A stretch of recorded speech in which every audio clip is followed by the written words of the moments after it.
Ապրիլի 18-ից 20-ն ընկած օրերին արդեն երրորդ անգամ տեղի կունենա Leasing Expo 2025 բոլոր սարքավորումները մեկ հարթակում խոշոր ցուցահանդեսը։ Նախորդին տեղի ունեցած մամուլի ասուլիսի ընթացքում սպասվող իրադարձության մանրամասների ու կարևորության մասին են խոսել Հայաստանի Հանրապետության էկոնոմիկայի նախարարի տեղակալ Արման Խոջոյանը, ցուցահանդեսի կազմակերպիչ Big Projects ընկերության համահիմնադիր տնօրեն Համլետ Խնկոյանը, ցուցահանդեսի համակազմակերպիչ Հայաստանի լիզինգատուների ասոցիացիայի նախագահ Արսեն Բազիկյանը, ցուցահանդեսի կազմակերպիչ Big Projects ընկերության համահիմնադիր մարքեթինգի եւ հանրային կապերի բաժնեղեկավար Դիանա Հարոյանը։ Ասուլիսի ընթացքում բանախոսները նախ ներկայացրել են Leasing Expo 2024 ցուցահանդեսի արդյունքները, 2024-ին ոլորտում եղած փոփոխությունները, ցուցահանդեսի ունեցած ազդեցությունը ոլորտի եւ տնտեսության վրա։ Լիզինգը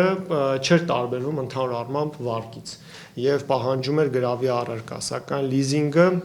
ինքնին հանդիսանում է գրավի առարկա եւ այստեղ այդ հնարավորությունն է ընձեռվում, որ եւ ֆերմերային տնտեսությունները եւ նաեւ այլ ոլորտներում գործող տնտեսվարողները կարողանան առանց գրավի առարկա ներգրավելու օգտվեն թարմ վերազինեն իրենց արտադրական կարողությունները, ձեռք բերեն գյուղատնտեսական տեխնիկա, սարքավորումներ, վերամշակող սարքավորումներ եւ դա հետագայում կառավարությունը նաեւ ընդլայնեց եւ տարածեց բոլոր ճյուղերի տնտեսության ճյուղերի վրա։ Բոլոր գործարարները, որոնք հետաքրքրված են պետական սուբսիդավորումներով, կարող են գալ տեղում ստանալ իրենց հարցերի պատասխանները, քանի որ Հայաստանի Հանրապետության էկոնոմիկայի նախարարությունն էքսպոյի շրջանակում հանդես է գալու տաղավարով, ասում է Big Projects ընկերության համահիմնադիր տնօրեն Համլետ Խնկոյանը։ Պետության սուբսիդավորմամբ իրականացվող լիզինգային ծրագրերը ընդլայնվել են, ընդգրկելով տնտեսության գրեթե բոլոր ճյուղերը։ 70-ից ավել մասնակից ունենք, ամենաշատ ուրախացնող փաստը այն է, որ այս տարի կտրուկ աճ ունենք հայ արտադրողների, որպես մասնակից, ովքեր որ արտադրում են այդ սարքավորումները, որոնք արդեն մրցունակ են միջազգային շուկայում առհասարակ, եւ երկրորդ ինձ համար շատ լավ նորությունը դա այն է, որ այս տարի էկոնոմիկայի նախարարությունը եւս հանդես է գալու տաղավարով եւ բոլոր գործարարները, ովքեր հետաքրքրված են սուբսիդավորումներով, իրենք կարող են գալ տեղում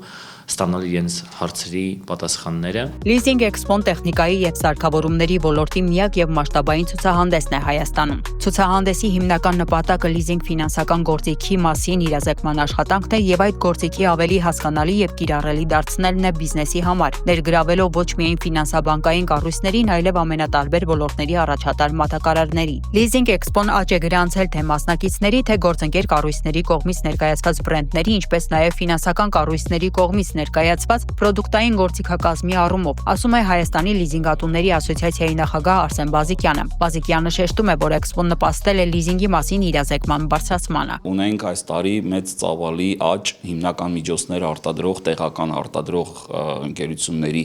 կազմում եւ իրենց ներկայացված գործիքների եւ սարքավորումների մասով, որոնք ուղղված են տարբեր բնույթի ուղղությունների, այդ թվում պահածոների արտադրության, գինեգործության, ագրոմթերքների վերամշակման, այսինքն այն հիմնական ռազմավարական ուղղություններին, ինչի ուղղությամբ իրականացվել են պետական սուբսիդավորման ծրագրերը եւ ինչի ուղղությամբ էլ հանրապետությունը այս պահին առաջընթաց է գրանցում։ Որպեսզի ցուցահանդեսը չլինի տեսական ինֆորմացիայի փոխանցման վայր, կազմակերպիչները հոգ են տարել, որպեսզի այցելուները կարողանան պրակտիկորեն ամեն բան փորձարկել։ Մերիդիան ցուցահանդեսների կենտրոնը տալիս է այսպիսի հնարավորություն, թե ներսի, թե դրսի հատվածում ներկայացված բոլոր սարքավորումները խոշոր եւ փոքր տեխնիկան կարելի կլինի հենց տեղում փորձարկել։ Մեզ համար նաեւ կարեւոր է, որ մենք կարող ենք ֆորմատը պահել ու այս տարի հատկապես հատուկ առաջարկները լիզինգային շատ աղմկահարույց են լինելով, որովհետեւ օրինակ այն քեշբեքերը եւ այն զեղչերը, որ կան ցուցահանդեսի շրջանակում, այլ օրերի իսկապես չեն գործելու։ Ուզում եմ հիշեցնել օրերը ապրիլի 18, 19, 20 ուրբաթ շաբաթ կիրակի օրեր են 12-ից մինչև 20-ը ցուցահանդեսը բաց է լինելու բոլորի համար։